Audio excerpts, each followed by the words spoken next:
102, Introduction to International Relations. For those of you who are fortunate enough not to know me, my name is Dr. Michael Rossi, and between now and mid-December, I will be the host of the show.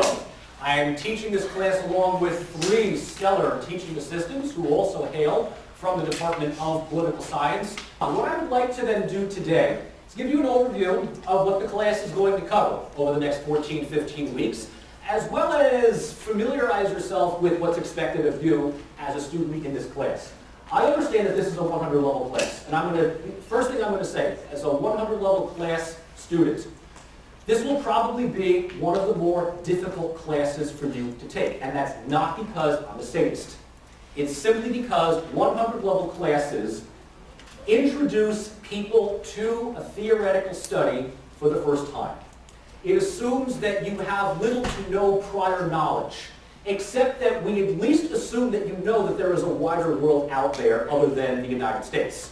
And you do know that you hear a lot about these parts of the world on the news.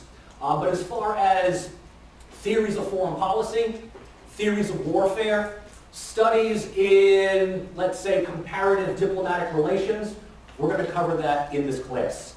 So as such, the reading can be somewhat daunting. But I'll tell you this, and this is a promise that I make to all my 100 level students. The first half of class in any 100 level, whether it's comparative politics that I teach or intro to IR, is mostly banking theory. It's mostly just you sucking in as much information as possible. And as such, a class like this does come with a textbook. How many of you already have purchased your textbook? Okay? It's available at the Barnes & Noble thing. Textbooks for this class, usually for IR, fall into 1 of 2 categories. One category is the harsh antacid theory. This is realism, learn it. This is liberalism, learn it. This is Marxism, learn it. The other half are the touchy-feely, warm, fuzzy, hands across America, Coca-Cola commercial at the opening ceremony of the Olympics. Culture's wonderful study, okay? If you want that, take my politics and culture class. Here, we're doing harsh antacid. And the reason why is because the book, especially this one, it's not the most engaging, but it is one of the most informative. Okay? The readings may very well be a cure for insomnia. But at the same time, it gives you the necessary information that you need, especially in the first half of class. And if you keep up with the readings, you keep up with the assignments, going into the midterm, this is my guarantee for you, this is my gift for you. The second half of class is going to be exponentially easier. Much, much easier. Second half of class, we focus on historical time periods. We look at the League of Nations, the Cold War, that amorphous period called the post-Cold War period that we're currently in right now. We look at contemporary events around the world. Yes, we will look at ISIS. We will talk about what Russia is doing with Ukraine. We will talk about the migration problem / crisis that is hitting Europe. And we will also acknowledge that even domestic issues in some countries, the United States for instance, what happens here reverberates around the world. Okay? I'll tell you this much, a year from now, it's hard to believe, a year from now we're still going to be in the middle of a presidential election. That never ceases to end. Okay? The person who wins the Oval Office in the United States, that election outcome reverberates around the world. And it's not just the United States. Who becomes the Chancellor of Germany? Who becomes the Prime Minister of England? Whoever will eventually replace Vladimir Putin. Okay? These things matter. Okay? There are certain countries that have domestic policies that affect global issues. Okay? So, with that, let's take a look. What is international relations, or IR? We just simply call it IR for short. Traditionally, IR classes studied the diplomatic relations between sovereign states. That was about it. Back in the proverbial day, if you took an IR class, you were basically preparing for a life of diplomacy. You were going to work either in the State Department, you were going to be stationed in some foreign embassy somewhere, whether it's the United States, Great Britain, France, whatever it was. It's simply a way of looking at how states work with each other. the different types of treaties, the different types of military alliances, the power politics that go into it. And that still plays, I think, a tremendous part of our study, but it's not the only thing anymore. I'm, pretty much of the mind that over the past 20 or so years, IR studies have grown considerably to include a number of previously unforeseen and previously irrelevant topics. Especially since the international arena is increasingly controlled, affected, I'm not going to say dominated, but certainly affected by non-state actors. Whether it's international organizations like the United Nations, or NATO, or the European Union, NGOs like Red Cross, or Amnesty International. Amnesty International is a really interesting institution because people don't think that it has a lot of clout. Trust me. Amnesty International is kind of like the International Better Business Bureau. Points at a country and says, hey, that country actually has good social democracy. People invest in it. That country over there effectively kills all of their minorities. Don't invest there. Terrorist organizations. When I first started teaching this class about 10 plus years ago, we ended our class talking about Al-Qaeda. Al-Qaeda is, at this point, your daddy's terrorist organization. Okay? Al-Qaeda is weak, like last week. What we're talking about now is ISIS. The Islamic State, IS, whatever it is. It's sort of like the closest thing that we have in the real world to like Cobra. If you pay attention to the old G.I. Joe cartoons. It's right now, this is like Cobra. Okay, what's his name? Abu Bakr al-Baghdadi is like the closest thing we have to like Cobra Commander or whatever.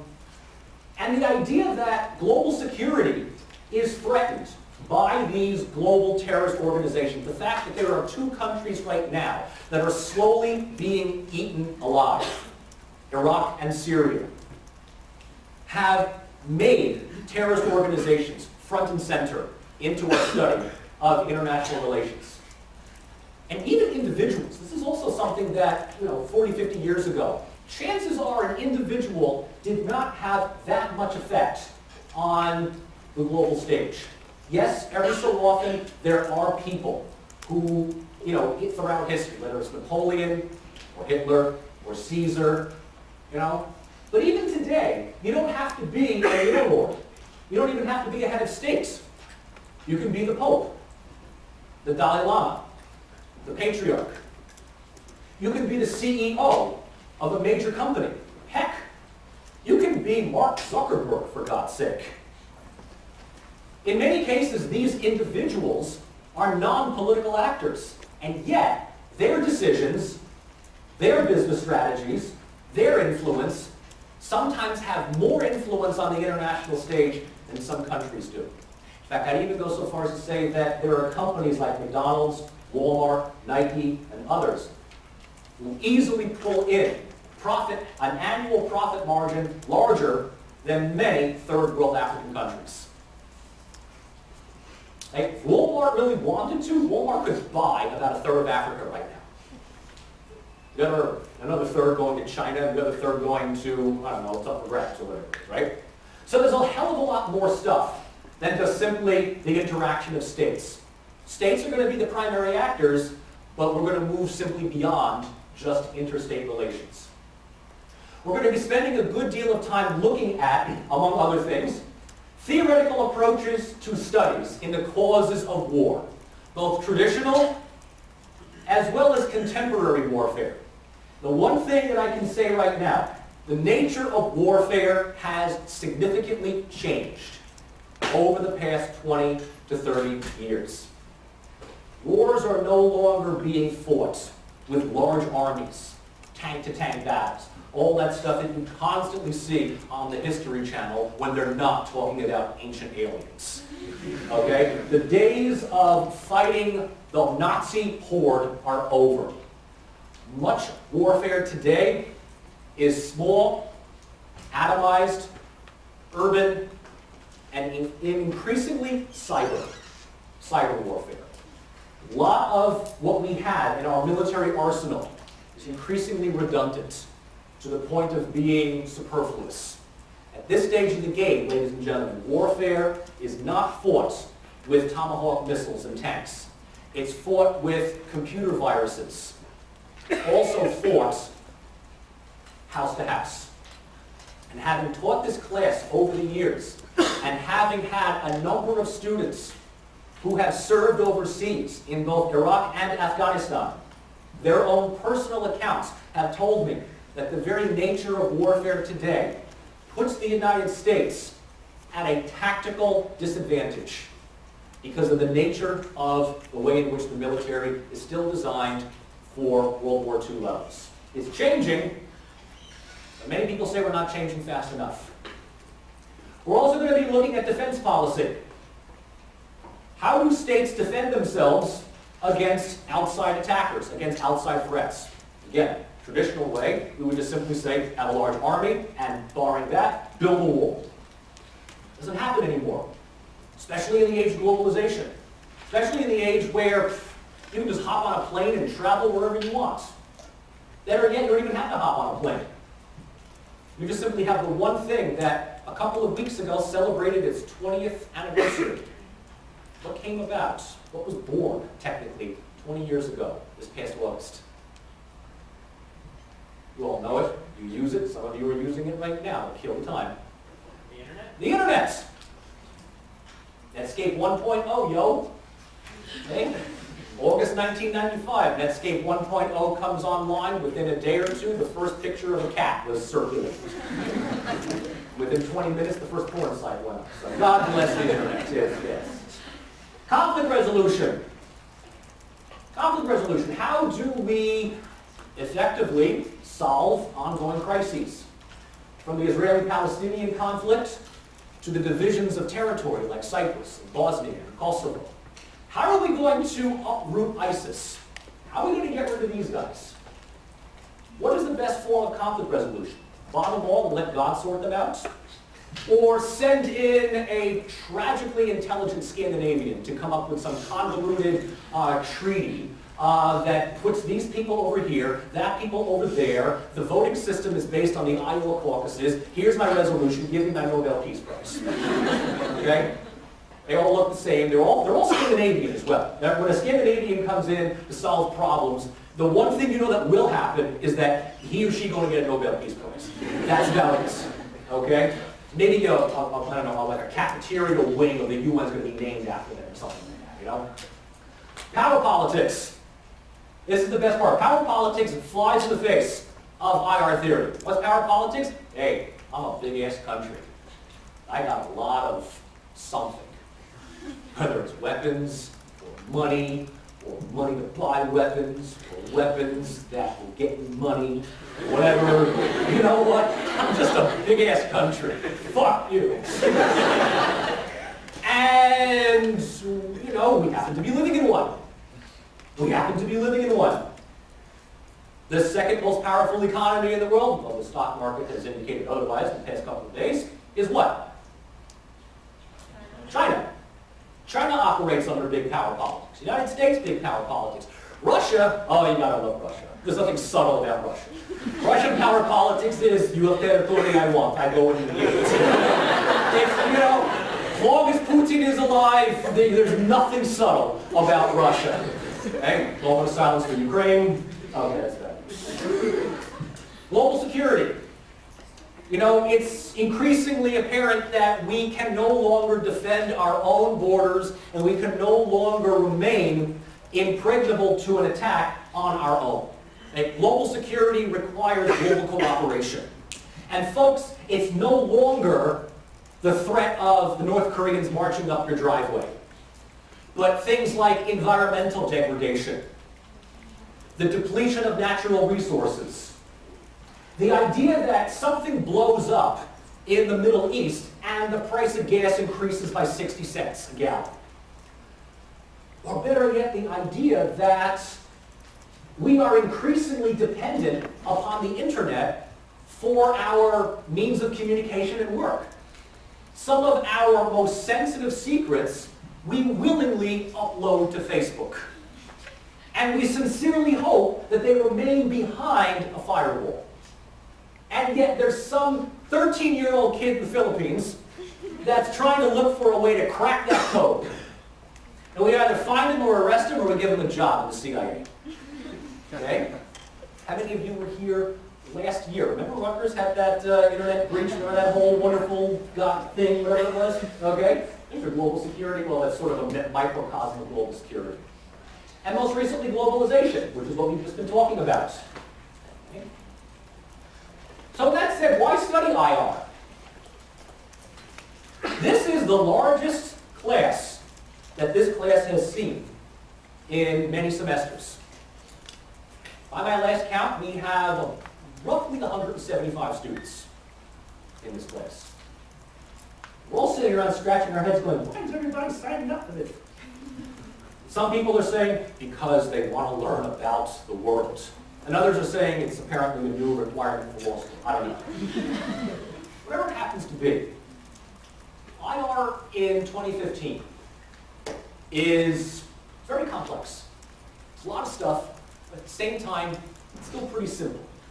It's still fairly simple to compartmentalize. The first thing that we do, and we're going to talk about this today, is note the primacy of the sovereign state. Right? I've already said that the state still remains the paramount actor in the international arena. And that has been pretty much your Monday morning, 8 o'clock, 101 lesson in every IR class since roughly 1648. So I'm going to go on the assumption that it's still there. However, the state may be the primary actor in the international arena. It's not the only actor, as I've already alluded to. It's a whole bunch of other kids on the block, and they're not trying to knock the state off of its pedestal. They're certainly making it a bit more of a challenge for the state to assert its dominance and its authority.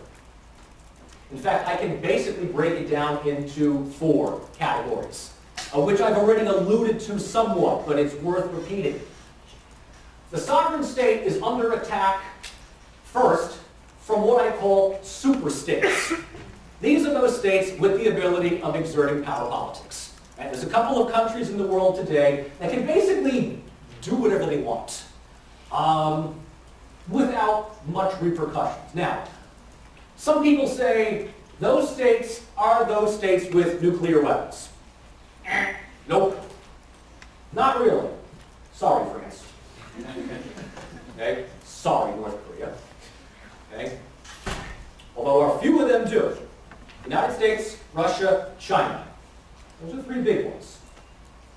Within Europe, Germany. You gotta love the Germans. Gotta love the Germans. This is the 3rd time in a century that they are attempting to take over all of Europe. And they very well succeed this time as well. Especially when we get to Bismarck. I'll show you why. Well, when you think of the European Union today, you basically think Angela Merkel. You think of Germany.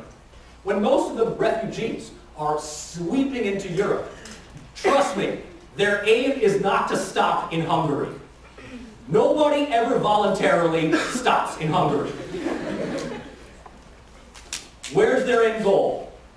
Usually a country like Germany, or Austria, or if they can make it, Denmark or Scandinavia. Usually Germany kind of gets the idea that it's like the end of the yellow brick road, or whatever it is. Okay? These are countries that exert significant degrees of sovereign authority, but almost to the point where their sovereign authority supersedes those of other states. Don't believe me? Take a look at the power relationship between the United States and Mexico, or even the United States and Canada. Which one has more clout in the world? Obviously the United States. Does that mean that Canada and Mexico have less sovereignty? No, but it certainly means that their sovereignty is overshadowed by other countries. Suprastates. That's just a nice highfalutin synonym for international organizations. The EU, United Nations, NATO, among others. We're not going to spend too much time talking about them because I have a separate class that focuses on international organization. But the thing about these is that, well, take a look at, let's say, the European Union. States that are members of the EU voluntarily pool a portion of their sovereignty to this organization. They give up some of their sovereign authority for the sake of collective benefit and collective security.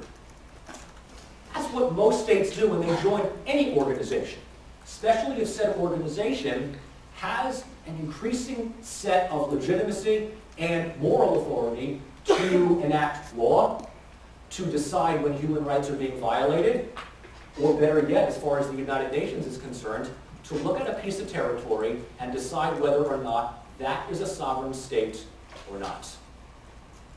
Back in the olden days, if you were able to control a piece of territory, plant a flag somewhere, and come up with an anthem, congratulations, you were a country. In this day and age, that's not good enough. What do you need to do today in order to be recognized as a sovereign state? Sort of an unwritten rule, and everyone knows this. What guarantees your international recognized sovereignty? UN membership. UN membership. That's the reason why parastates are somewhere stuck in the middle. Northern Cyprus, Abkhazia, South Ossetia, Transnistria, Kosovo, whatever the hell Crimea is, even the Palestinian territories. They have authority over their own territory, which challenges the sovereignty of the host country. And yet, they don't have a flag, or at least a flag that flies in the United Nations. They don't have UN representation. They don't have UN membership. Some of them are recognized as sovereign states. It's about 140 countries that recognize Palestine in its 1967 incantation. There's roughly 100 countries that recognize Kosovo. There's a big whopping 3 countries that recognize Abkhazia, one of them being Russia, so screw you, Georgia. Okay? But you don't have membership in the UN, the superstate, the suprastate. Lots of luck. And then finally, non-state actors. Non-governing organizations, companies, corporations, individuals, right? We've already talked about that. We're also going to be looking at new priorities in international studies. Beyond just simply diplomatic relations, we're going to be looking at the challenges facing the world today. Natural resources, oil, gas, coal, and what's increasingly one of the most valuable natural resources today? Water. Good old water. Okay? The country that controls the source of the water, the country that controls the river, controls the water supply. Okay? Especially when we're talking about the Middle East, where water is somewhat of an option in some places. Okay? Whether it's the Tigris or the Euphrates, or whether it's the Nile, the decisions by Turkey or Egypt to build a power electric dam upstream screws over everybody downstream. The environment. Folks, I hate to break it to you, but global warming does exist. The environment, beyond just simply me complaining about how it hasn't rained, take a look at the way in which we have these huge fluctuations of weather. Polar ice caps melting, temperatures rising by a couple of degrees. And what does that end up creating? In addition to a whole bunch of plants and animals dying out, Iowa at some point in the distant future may have beachfront property. Okay? The thing about the environment, all tongue in cheek aside, is that the environment requires global cooperation. It's not just one country that can engage in this type of clean air stuff. All right? And if there's one country in the world that pollutes the world more than the United States does, it's what? It's China. If you ever want to see a 3-eyed fish from The Simpsons, probably in the Yangtze River. Okay? All to make cheap crap at Walmart for you. Migration. Beyond just simply the refugees from the Middle East streaming into Europe. Migration has been an issue for centuries. People coming from one place to another place to settle down. The idea is how many of them can be integrated into society. How much of a strain on resources does that enact? And more importantly, how much of a threat to the state's defense does that cause? And domestic affairs, as I mentioned. Elections in some countries, events in some countries do reverberate around the world. The changing nature of warfare, we talked about that. And yet, with all of that, have we really progressed? Have we really progressed? This is the one thing I love about IR. Have we really progressed from 100 or 200 years ago? Has the world become more peaceful? Has the world become more stable? Are we any closer to creating a world government? Or is it still the primacy of states determines the show? Is it still, better yet, the primacy of a few powerful countries determines the show? And reality is almost always dictated by the most insane person in the room. And if the insanity comes from Washington or Moscow or Tehran or Tel Aviv or Berlin or London, that would be funny if it came from London, but you get the idea. The rest of the world does respond. So where do we start? Well, then we have to acknowledge, with all of that said, have we really progressed? Yes and no. No, because the state is still the primary actor. And that's not necessarily a bad thing. When we look at the international world today, we note that there are currently 193 sovereign countries in the world. Give or take a few para-states that want to join the group as well. So we might as well start with the states. What is the state? Most IR theories acknowledge that the state that we've come to know and love and whatever of present day dates back to the Treaty of Westphalia, 1648. One of many dozens and dozens of treaties that ended a bunch of wars of secession or Protestant reformations that plagued Europe at that time. The thing that you need to take away from all of this, the one thing that you need to take away from the Treaty of Westphalia, beyond that it ended the 30 Years' War and whatever, the Treaty of Westphalia codified for the first time in modern history the conception of a sovereign state that was not beholden to any person, any ideology, or any military. What does that mean?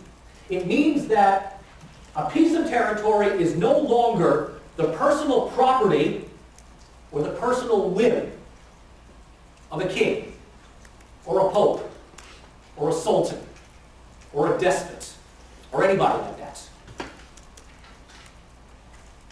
Territory becomes sovereign in the sense that it exists before and long after an individual changes and affects the international arena. The other thing that we get out of this is that the state is now conceived to be an entity that provides a set of services for a new group of people who live within it. A new group of people, a group of people who are specific members of this state. We still use this term today to denote a specific group of people who live in a particular state. What do we call them? I heard it. Population is the more general term. Not even that. There's a more legal term. I heard it. Citizens. Citizens. Difference. Okay? Citizens. Now, obviously, Westphalia did not solve territorial disputes. Europe looked a hell of a lot different in 1648 than it does now. But it at least starts the process going that the borders of states, they're not empires, they're not kingdoms, they're not duchies, they're not even free cities. They're simply states. They are a legal, diplomatic entity. The borders are fixed as internationally recognized and sanctioned. What do I mean by that? Here's a good example. Almost all state borders today are imagined. Almost all state borders today are man-made creations.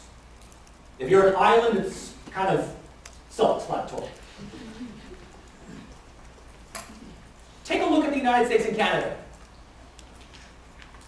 And the longest stretch of border between the US and Kazakhstan is one straight line that somebody drew on a map at one point. I believe the map's going to go like that. Take a look at the Middle East. A lot of people are saying a lot of the problems within states today, Iraq, Palestine, Jordan, Syria, is because some sirloin of beef or circumference of circle, some British aristocrat about 100 years ago, with a monocle and, big-ass mustache, was like, I'm going to draw the line right here. This is England and this is France. Look at that, right? Deal with it. Okay? Or Africa, for that matter. Line. They're all straight. Go, right? Can you see them geographically? No. You have to click on Google Maps. You actually have to click map mode, not satellite mode. Which means that these borders don't exist. You can't look at it. Anybody ever been to the US-Canadian border? Is there anything physical that says you're leaving besides a sign, right? Without the sign, you wouldn't know that you left the country and you strayed into Canada, right? You won't know this, right? But yet, we see the sign. The sign's like, okay, you're leaving the US. You're leaving U.S. territory. The other side, hey, welcome to Canada, eh? Right? And why? Because that's where we agree it's going to be. As far as the United States is concerned, we acknowledge, let's just say, this podium is one country, where you guys are sitting is another country. Okay? We're all agreed by the rules of the game here. I acknowledge my territory ends right here, and your authority begins there. And you acknowledge that your sovereignty goes up to the same border, and on the other side of the border, my authority begins. That's what we call legal sovereign recognition.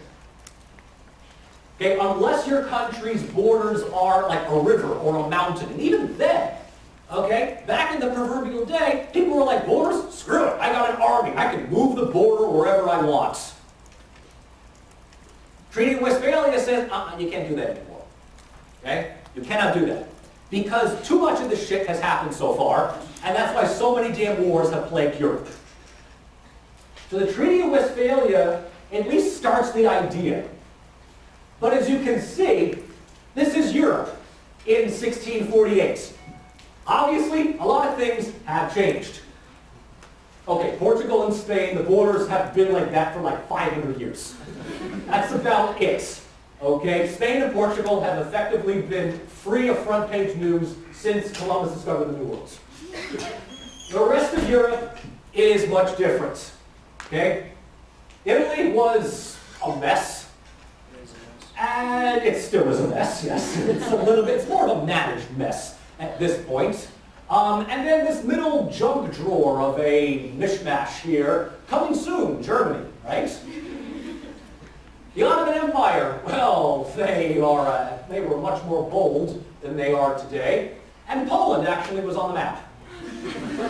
Now you see it, now you don't. It's big, it's small, it's in two places. Poor Poland, okay? The thing about this is that obviously borders have changed since then. Empires have waned. Kingdoms have gone down. In fact, today, if you really think about it, of the 193 sovereign states, only a handful of them are true kingdoms. And I'm not talking about England, Denmark, those are constitutional monarchies. They keep those people around more for tourism than anything else. You want to talk about absolute monarchies? Yeah, that's your Gulf states, like Saudi Arabia, that's Qatar, those are they're small. They're very, very small amounts. Most states today are, in some capacity or another, run through some form of democratic representation.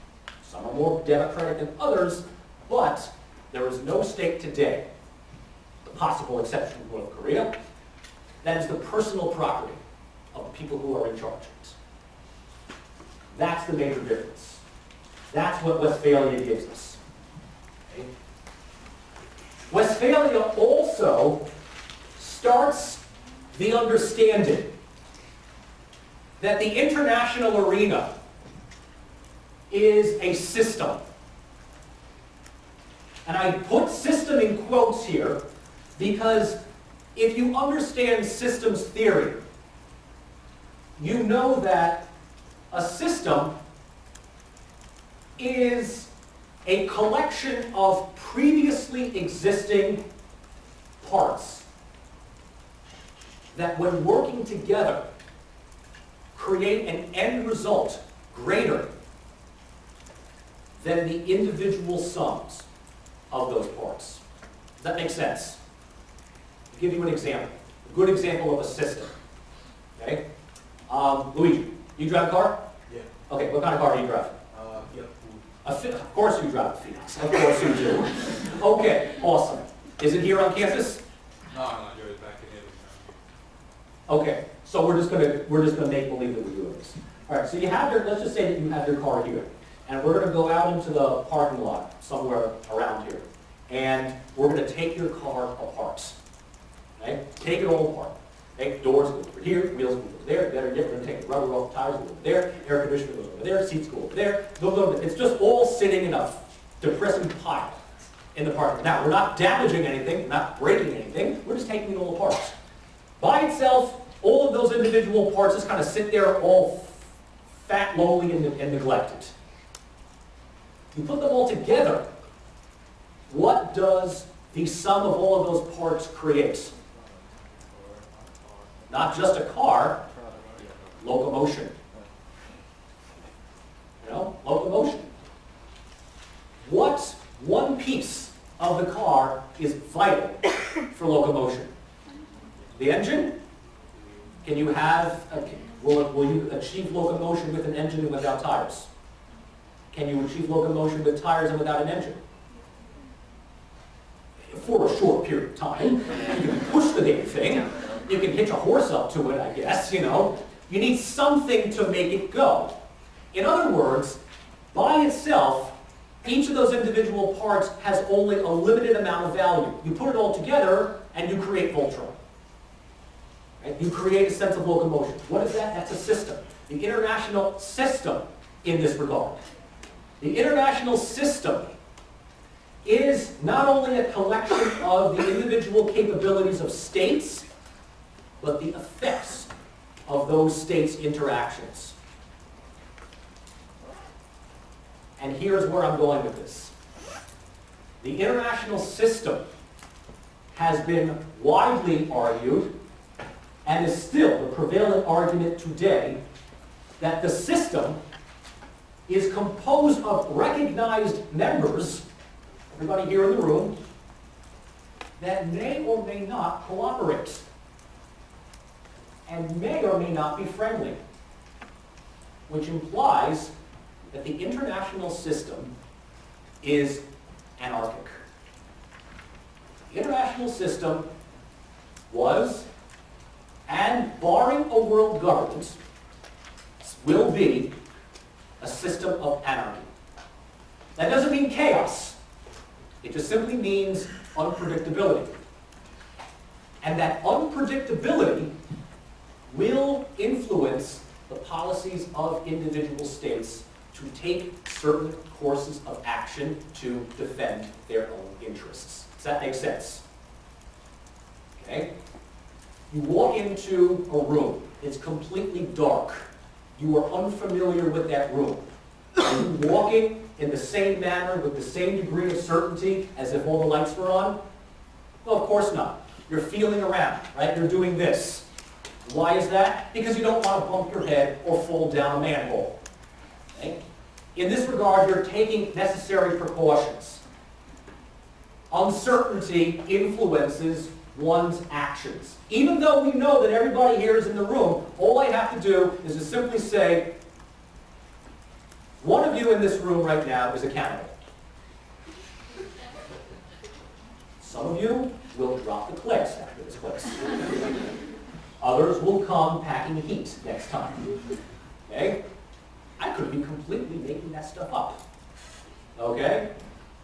But the prospects of being eaten right now are going to create a certain sense of precautions to protect your own interests. In that regard, we have no idea what's happening.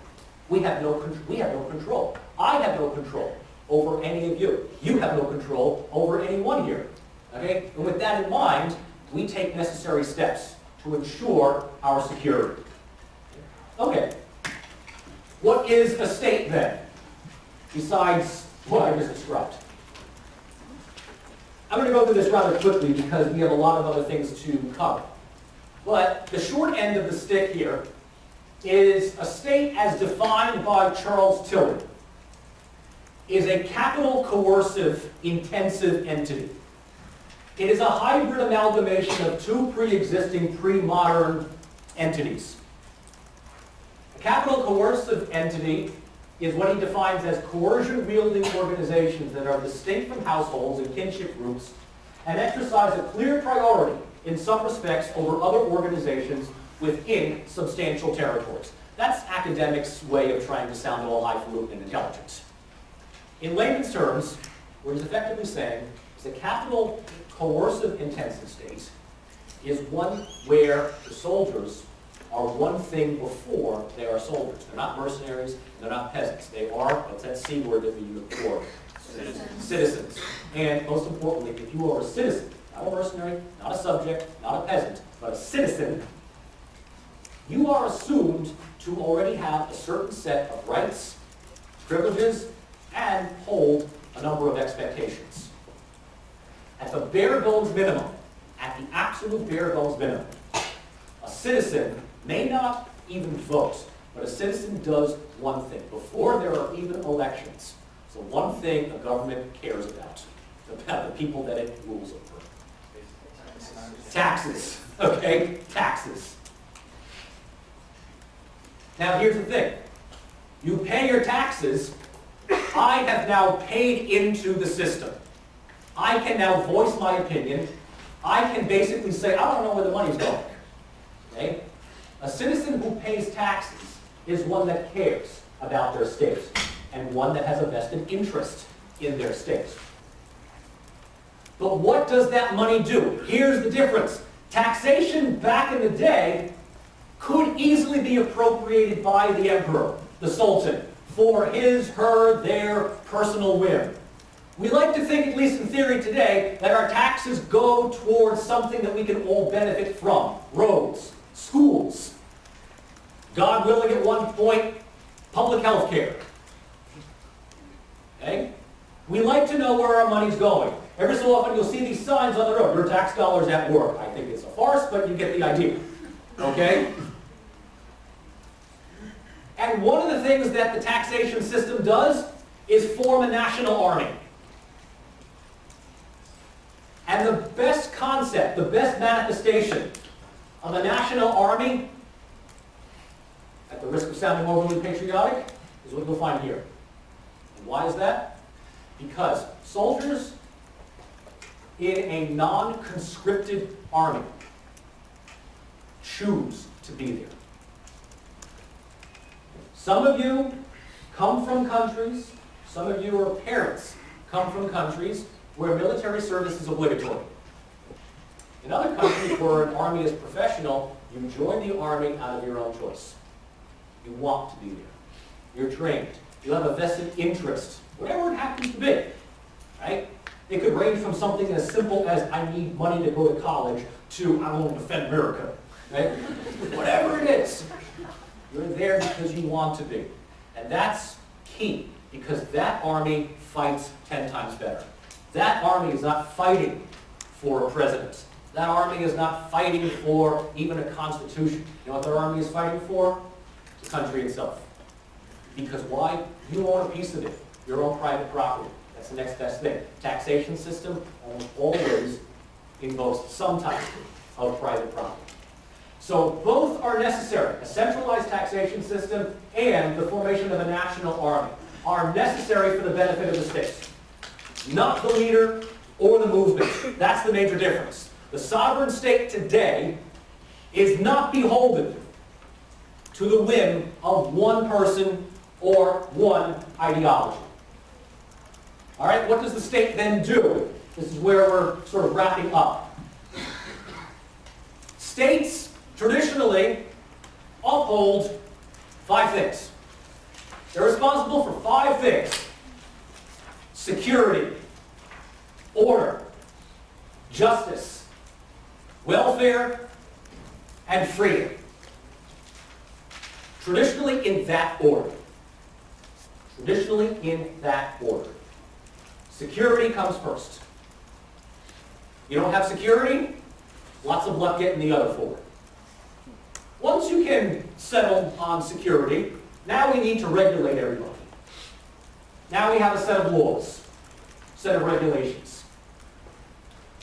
Once everybody agrees to that, we can come up with certain codes of justice. Once we have that, we can start caring about your livelihood. That's when we care about dental plans and, public housing. Freedom, which most people would say is the most important thing, that's your moonroof. That's your cup holders. Those are your accessories. That's a modern thing, freedom. Okay? People are, oh, freedom's been around for, no, forget that stuff, okay? Freedom is after everything else. At the risk of making this all cliche, how many of you saw a movie, Full Metal, not Full Metal? How many of you saw A Few Good Men? Okay? Even if you haven't seen A Few Good Men, you know that Jack Nicholson, you want the truth, you can't handle the truth speech. Okay? YouTube it. Because that basically explains the whole thing.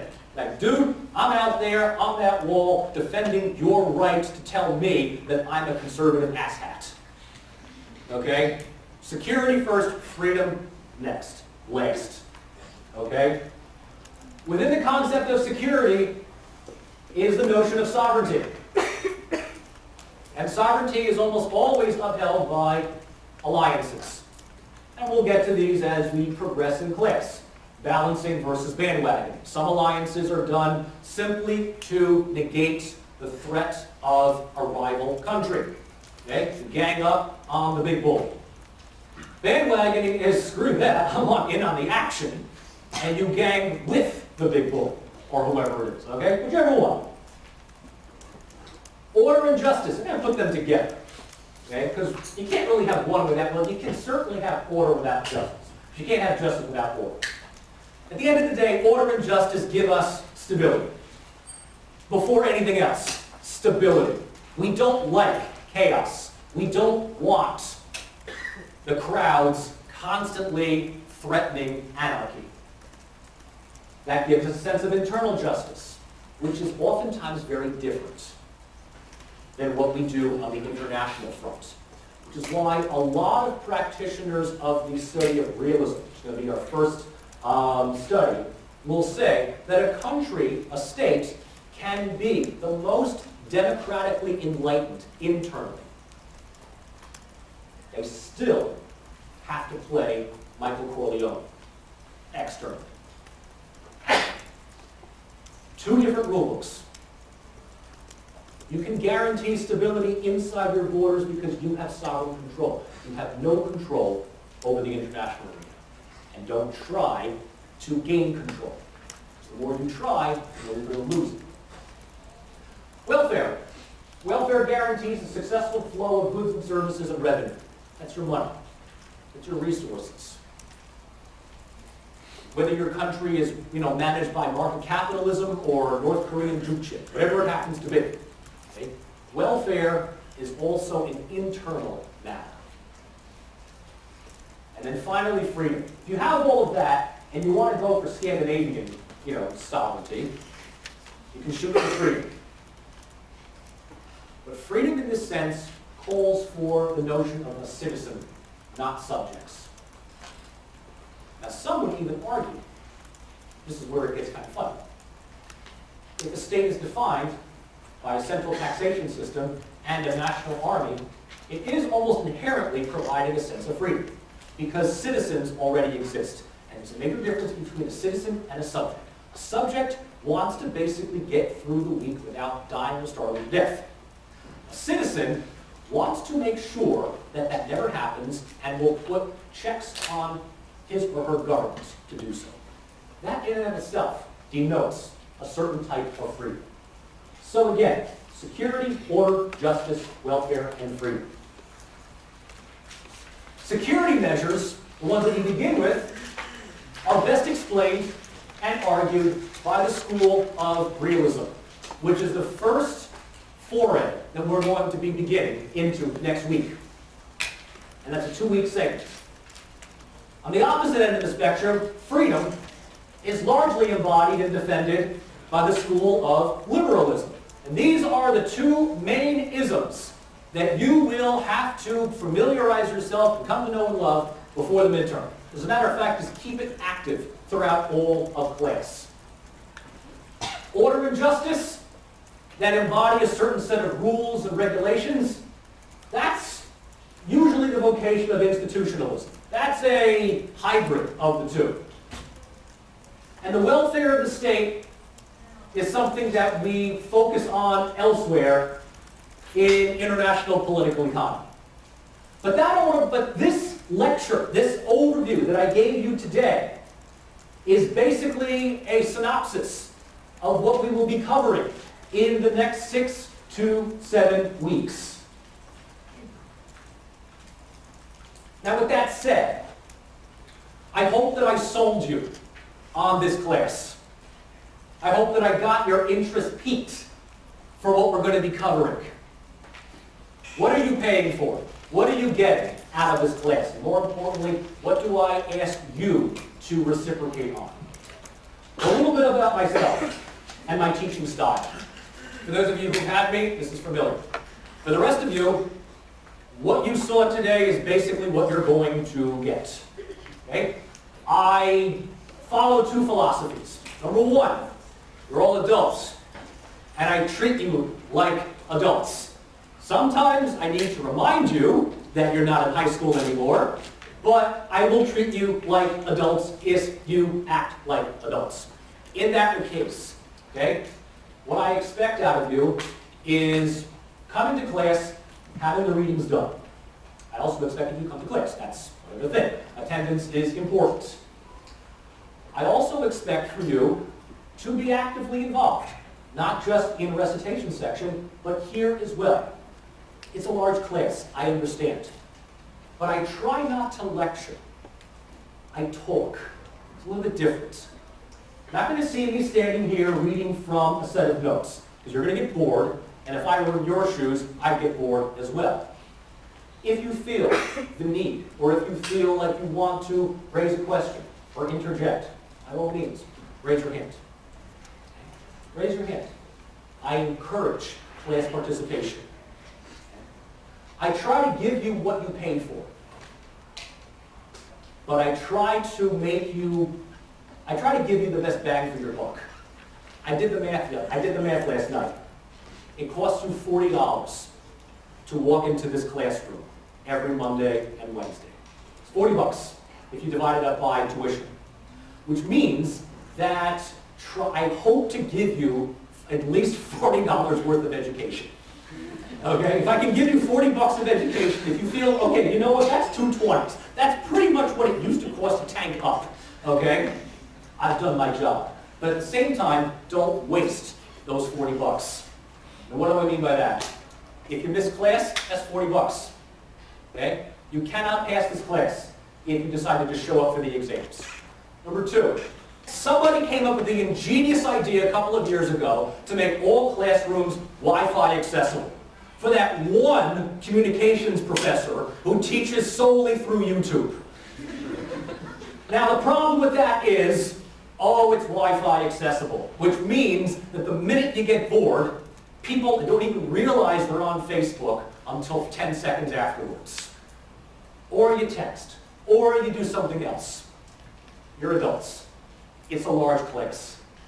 All I can say is, Facebook at your own risk. Because it's a very expensive text message that you're sending. It's a very expensive like on Facebook, because it's $40. In the remaining time that we have, most of what you will find for class regulations and all the technical requirements are on the syllabus. Participation. Participation is something that will be an ongoing and active involvement in class, mostly through online discussions. For those of you who've had me before, it's fairly straightforward. Posting comments online in discussion forums at least twice a week will give you a participation point for each one. Mentioning or conversing, discussing in recitation sections, participation points. Coming to see either myself or RTAs, office hours, if you have any questions, participation point. Here's the paradox. I cannot allot participation points here in class. I know it doesn't make any sense. For the following reasons. Number one, it's a huge class. There's absolutely no way everybody's going to have a fair shot at talking. And number two, I'm fairly certain there's a number of you who are incredibly shy to talk in a large crowd, and I'm not going to prejudice that. So the online discussion forums are the way to go. And as a final thing for you here, this class does not have a final exam. Now, the reason why we don't have a final exam is because I checked when the final exam is scheduled in this class. Final exam is scheduled for December the 22nd from 12 to 3 p.m. The absolute last day, the last time that a final exam will be given at Rutgers. And I was like, oh, hell no. That is not going to happen. Okay? For a number of reasons. All of you at that point will be like, I'm done, I'm going home, and I'm not going to give the exams to my TAs to grade while they're opening up Christmas presents. So with that in mind, I had to take out the final exam. Our last meeting is the last day of class, which is December the 9th. What to do with those 30 points, or 20 points that would be for a final exam. If you look at the syllabus, and all of life's answers to this class can be found in the syllabus. What we have instead are two reading evaluations, one before the midterm and one following the midterm. About roughly 5 to 6 pages each. Okay? It's a short writing assignment. You will select from a pool of questions that will be posted on Sakai, and you'll just simply pick one and answer. It's simply a way of showing that you've been keeping up with the reading and you understand the materials. We will go over this in greater detail as the semester progresses, but if you play your cards right, you have a final paper, which is due the last day of class. It's a 2,500 to 3,000 word essay, and if those evaluation papers are good, you can take bits and pieces of it and use it for your final paper. Okay? What other? Oh, there is a third optional reading evaluation if you choose to do it, and because you need a few extra points. Each of these papers are worth 10 points each, with a total of 20 points that you can get for that. If after 2 papers, you're down a few points, 5 points, 6 points, you can do a third optional writing assignment to get to your magic 20. Okay? So with that in mind, the syllabus looks dense. It looks like it's a lot. The readings are going to be a lot. The assignments are also, it looks like it's a lot of work. But in reality, it's fairly straightforward, and everything kind of falls into everything else. And the best part about it is that we're done December 9th, not December the 22nd. Okay? Our last day of class, you hand in your paper, and I say, have a good break, and that's it. You have your first set of readings for next week. Okay? Start with the textbook. Our first official chapter is chapter 3, the one on realism. The syllabus says we need to skim through chapters 1 and 2. When I say skim, I literally mean just skim, just get an idea of what we're doing. So please have chapter 3 read for next week. We will be meeting here next week, Tuesday and Wednesday. And then the following week, we meet on Monday, and then we meet in our first recitation session. Anyway, ladies and gentlemen, thank you all. Welcome aboard. I hope to work with you for the rest of the semester, and I sincerely hope that the next 14 weeks are enjoyable. I will see you all next week.